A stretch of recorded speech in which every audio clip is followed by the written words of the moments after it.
എൻ്റെ ബംഗളൂരു കഥകൾ തുടരുകയാണ് കേട്ടോ. ഇന്നലെ പറഞ്ഞ ഓറിയോൺ എൻ്റെ മനസ്സിൽ നിന്നും പോകുന്നില്ല. എൻ്റെ ജീവിതത്തിൻ്റെ ഒരു ഭാഗമായ മട്ടാണ്. ഒന്നാമത് അതിൻ്റെ മുറ്റം, ഈ മുറ്റമൊക്കെയാണ് സത്യത്തിൽ തിരുമുറ്റം എന്നൊക്കെ പറഞ്ഞത്. അതിൻ്റെ കൂടെ തീവണ്ടി ഇഷ്ടപ്പെടാത്ത ആരുമില്ല.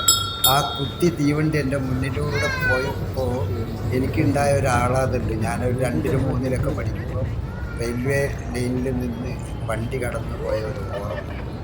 മാത്രമല്ല അതിൻ്റെ തൊട്ട മുന്നിലുള്ള അമ്പരച്ചുംബികളായ വലിയ വലിയ വാസഗൃഹങ്ങൾ കാണുമ്പോൾ തന്നെ ഒരു ഭയങ്കര രസമാണ്. അവിടെയൊക്കെ താമസിക്കുന്നതിൻ്റെ ഒരു അവസ്ഥ അറിയിട്ടുണ്ട്.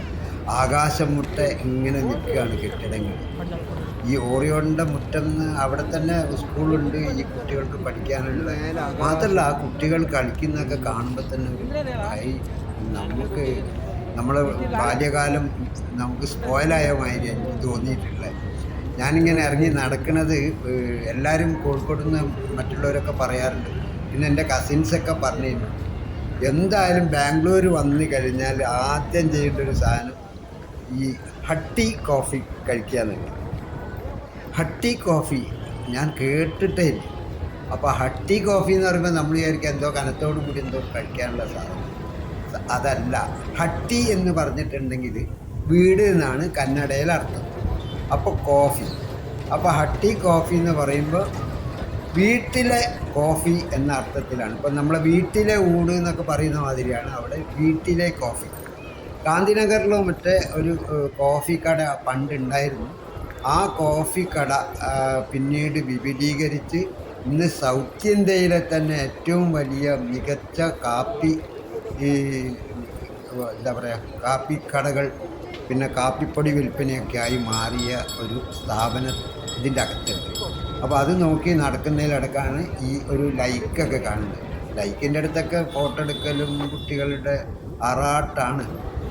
അത്രയും രസകരമായ കാലാവസ്ഥയും കൂടി ആയപ്പോൾ ഒരു കാപ്പി കുടിച്ചേ തീരൂ എന്ന് തോന്നിപ്പോകും. പക്ഷേ അവിടെ വേറൊരു രസം എന്താ വെച്ചാൽ നമുക്കിഷ്ടപ്പെട്ട മഹാത്മാഗാന്ധിയുടെ വലിയ പ്രതിമയും അതും ഈ ലൈക്കിൻ്റെ തീരത്ത് തന്നെയാണ്. അപ്പോൾ ഞാൻ ഇതാ കടന്നു പോവുകയാണ്. ഹട്ടി കാപ്പിയിലേക്കാണ് ഈ നടത്തുന്നത്.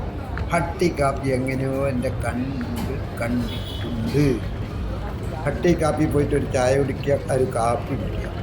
പരമ്പരാഗതമായ രീതിയിലുള്ള വലിയ കാശൊക്കെ കൊടുക്കണം. എങ്കിലും ഇവിടെ വന്ന് കാപ്പി കുടിച്ച് അവിടെ ആ മരത്തണലിലിരുന്ന് 2 കിന്നാരം കിസ്സ പറയുക എന്നൊക്കെ പറയുന്നത്, കിസ്സയൊക്കെ പറഞ്ഞ് കാപ്പി കുടിച്ച് കഴിഞ്ഞാലുള്ളൊരു എനർജി ഡ്രിങ്ക് പോലെ ഈ സാധനം. ചെറിയ ചെറിയ സ്നാക്കൊക്കെ ഉണ്ട്. ഹട്ടി കാപ്പിയുടെ രുചിയുണ്ടല്ലോ, അതിഗംഭീര രുചി തന്നെയാണ് ഹട്ടി കാപ്പി. ഒരു കാപ്പി കുടിച്ച മാതിരി തോന്നുന്നില്ലേ? അത് തന്നെയാണ് ഇതിൻ്റെ വിജയം. എൻ്റെ വ്ളോഗുകൾ ഇഷ്ടമായെങ്കിൽ ഒരു കാര്യം ചെയ്യണം, ഒന്ന് ഷെയർ ചെയ്യണം, പിന്നെ ലൈക്ക് ചെയ്യണം. അതുകൂടാതെ എനിക്ക് വേണ്ടി ഒന്ന് സബ്സ്ക്രൈബ് ചെയ്യുകയും വേണം. എന്തായാലും ചെയ്യണേ.